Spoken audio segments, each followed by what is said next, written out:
There's this narrative you hear quite a bit lately about Gen Z, that they're maybe entitled, unmotivated, Yeah. just not willing to put in that same kind of hard work as older generations. Right. It's a common take. But what if that whole picture is just, well, missing the real story? I think it's more than missing the story. It feels fundamentally flawed sometimes. And that's really our mission for this deep dive. We want to unpack why that perception is out there, but more importantly, why it might be, misguided. Okay. We've got some really interesting material to draw on. There's an insightful LinkedIn piece by Dr. Z. Damani, a very lively Reddit discussion from the older Gen Z subreddit, and also a deep dive analysis from Al Jazeera. Sounds like a good mix. Yeah, the goal is to understand why Gen Z seems to be rejecting this thing we call hustle culture, and maybe, just maybe, how they're actually redefining work and success for all of us in the process. And that's crucial because this isn't just about one generation, is it? It could be a real catalyst for maybe a healthier way of working for everyone, including you listening right now. Yeah. So let's dig in.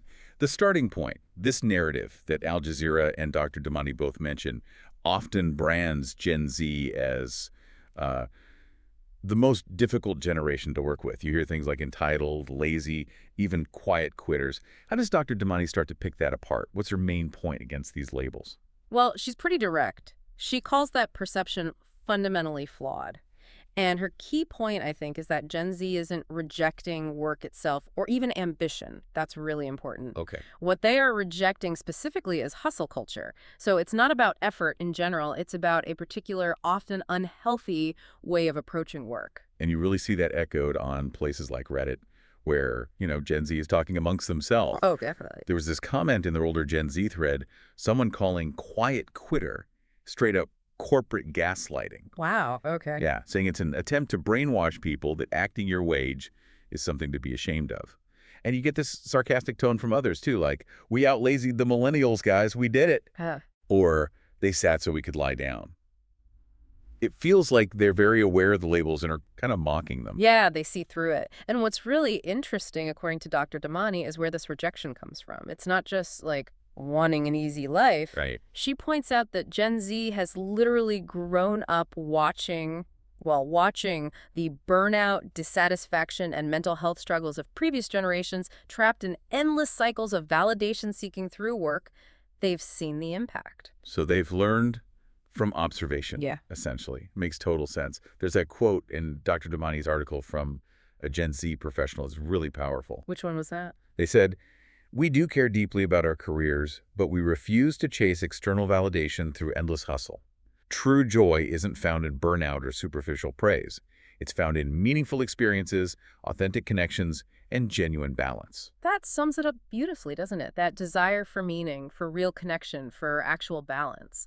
So what are the specific bits of hustle culture they're reacting against? That's a good question. Dr. Damani lays out a few key things. First, the obvious one, burnout. The chronic stress, the exhaustion. Definitely. Second, this focus on superficial validation, where you're driven more by getting that external pat on the back than by feeling intrinsically satisfied with what you're doing. Mm-hmm.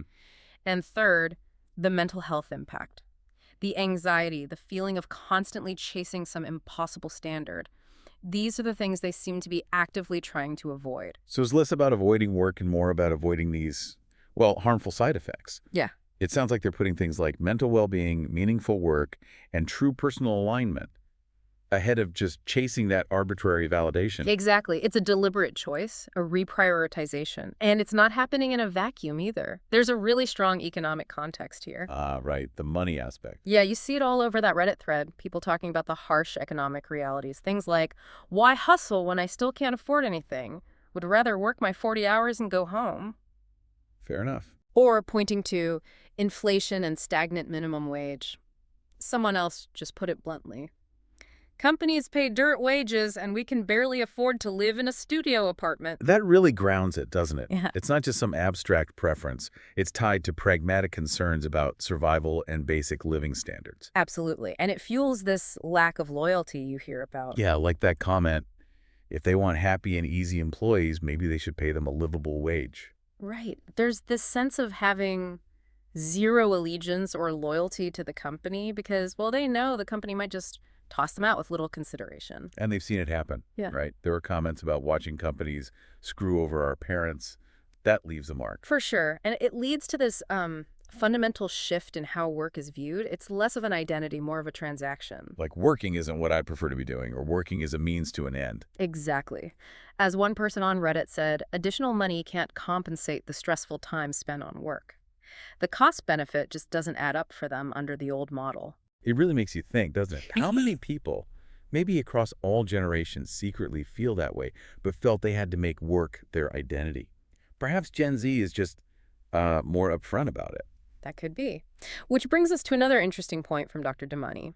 She argues this resistance isn't laziness at all. In fact, she calls it a deeper respect for work. Okay, how so? A deeper respect. Yeah, in the sense that they want the work itself to matter, not Yeah. just look impressive on a resume or please a boss. They value authenticity, balance, and clear boundaries. They believe that genuine success integrates personal well-being and professional growth.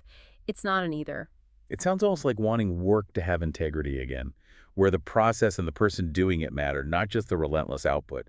So if that's what they value, how should organizations, respond? How can they adapt? Well, Dr. Damani offers 4 concrete strategies. First, redefine success metrics. Move beyond just raw productivity. Look at personal growth, meaningful contribution, collaboration. Good barometrics. Second, encourage authentic balance. Don't just pay lip service to it. Actively help people rest, recover, pursue things outside of work. Makes sense. Third, normalize boundaries. Create actual policies where switching off is expected and respected. No emails at 10 p.m. That's a big one. And fourth, prioritize meaningful work. Try to align people's roles with their actual passions, skills, interests. Tap into that intrinsic motivation. So it's really about shifting from measuring pure output to valuing sustainable, meaningful contribution, respecting the whole person. Precisely. And you see this filtering into actual trends. Like what? Well, the Al Jazeera piece mentions things like the lazy girl job trend, which isn't really about laziness, but about finding jobs with good balance and low stress. Okay. And the push for a 4-day work week. These are concrete examples of Gen Z trying to reshape the norms.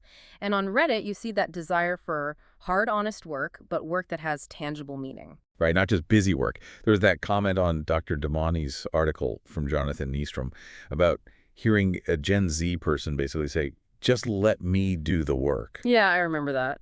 His point was that sometimes more seasoned leaders get so wrapped up in how it was when we were their age that they miss the point. They just want to be effective without all the performative hustle. Exactly. Let them contribute meaningfully, respect their time, respect their well-being. Okay, so let's try and sum this up. The takeaway from this deep dive seems to be Gen Z isn't broken.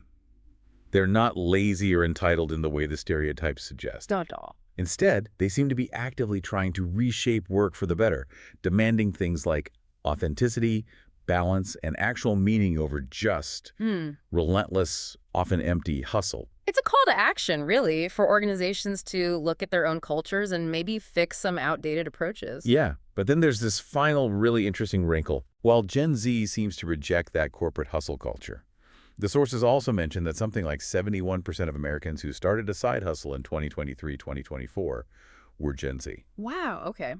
That is interesting. So what did that tell you? They avoid the corporate grind but seem to embrace independent hustle on their own terms. What could that mean for the future of work and maybe for how you, listening, think about success in your own life?